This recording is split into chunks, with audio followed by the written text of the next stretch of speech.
துதிக்கும் கனத்திற்கும் பாத்திரரே, தூயவரே எந்தன் துணையாளரே.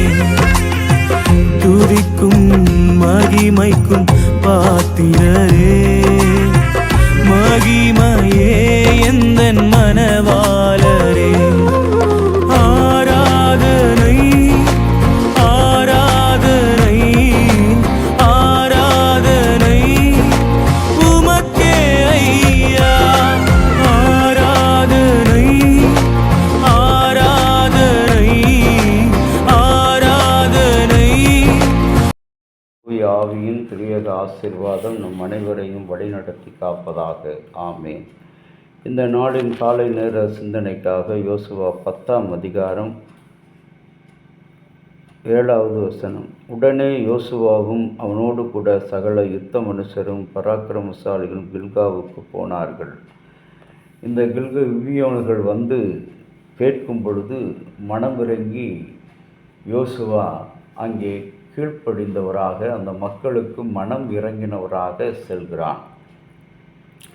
அன்பின் இறை மக்களே, இதுதான் நேர்மையான ஆட்சியாளரினுடைய தன்மை.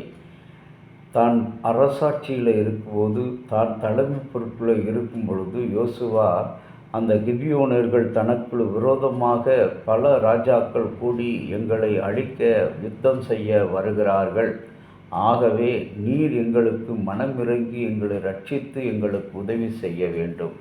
அதை கேட்டவுடனே அந்த யோசுவா உடனடியாக பராக்கிரமசாலிகளோடு யுத்தத்தின் நடைபெறுகிற அந்த பாளையத்துக்கு செல்கிறார். இன்றைக்கு எத்தனையோ தலைமைகளை பார்க்கிறோம். தலைமையாக இருக்கிறவர்கள், பொறுப்போடு இருக்கிறவர்கள், இறங்கி வந்து உதவி செய்ய வேண்டியவர்கள் இன்றைக்கு அதிகாரத்தில் அமர்ந்து கொண்டு பொல்லாதவர்களுடைய துன்மார்க்கருடைய ஆலோசனைகளை கேட்டு நீதியை செய்யாதபடி, அன்பை செய்யாதபடி, இரக்கத்தை செய்யாதபடி மக்களை மறுதளிக்கிறவர்களாக, மக்களை சீரழிக்கிறவர்களாக, அநீதிக்கு நேராக தன்னுடைய செயலை நடத்துகிறவர்களாக காணப்படுகிறார்கள். அன்பின் இறை மக்களே, இன்றைக்கு ஆபிரகாம் லிங்கன் ஆட்சி காலத்தில் அச்சுறுத்தி கொண்டிருந்த உள்நாட்டு போர், அந்த போரில் பல கடுமையான விமர்சனங்கள் செய்தார்கள். ஆனாலும் சில தவறுகள் ஆட்சியில் நடந்திருந்தாலும் ஆபிரகாம் லிங்கன் அவர்கள் தன்னுடைய உண்மையை, நேர்மையை, நீதியை ஒருபோதும் விட்டு கொடுக்காதவராக இருந்தார். எந்த அளவுக்கு உறுதியாக இருந்தார் ஒரு முறை கூட கூறினார். நிர்வாக காரியங்களில் இறுதி வரை இருக்க விரும்புகிறேன். என்னுடைய பதவிக்காலம் முடியும் போது இந்த உலகத்தில் உள்ள ஒவ்வொரு நண்பனை இழந்தாலும் சரி, எனக்கென்று என்னை புரிந்து கொள்ளும் ஒருவன் எனக்குள் இருக்கிறான். நம்முடைய தனிப்பட்ட மதிப்பீடுகள் முக்கியமானவைகள். இன்றைக்கும் கூட எனக்கு தெரிந்த அன்பான ஒரு நபர் ஒருவர் இருக்கிறார். அவர் என்ன செய்வார், தன்னுடைய காரியங்களிலே மிக கவனமாக, செம்மையாக, நீதியாக இருப்பார். நாம் சில பேரை பார்க்கிறோம், நம்மோடு பழகிறவர்களை சுயநல எண்ணத்தோடு, சுயநலத்தோடு தன்னுடைய செயல்களை செய்பவர்களாக காணப்படுவார்கள். தன்னுடைய வேலை என்றால் அதற்கு முதலிடம், தன்னுடைய இனம் என்றால் அதற்கு முதலிடம், இப்படி செய்கிறவர்களை நாம் பார்க்கிறோம். ஆனால் அந்த மனிதர் என்ன செய்வார், தேவையற்ற காரியங்களுக்கு, அதாவது தலைமை பொறுப்பில் இருக்கிறவர்கள் பொதுவாக எல்லோருக்கும் உரியவர்கள். இந்த ஆபிரகாம் லிங்கன் யாரை இழந்தாலும் சரி, தன் நண்பர்களை, தன்னுடைய இனத்தை, ஜனத்தை இழந்தாலும் சரி, தன்னுடைய நேர்மையை விட்டு கொடுக்காதவராக இருந்தான்.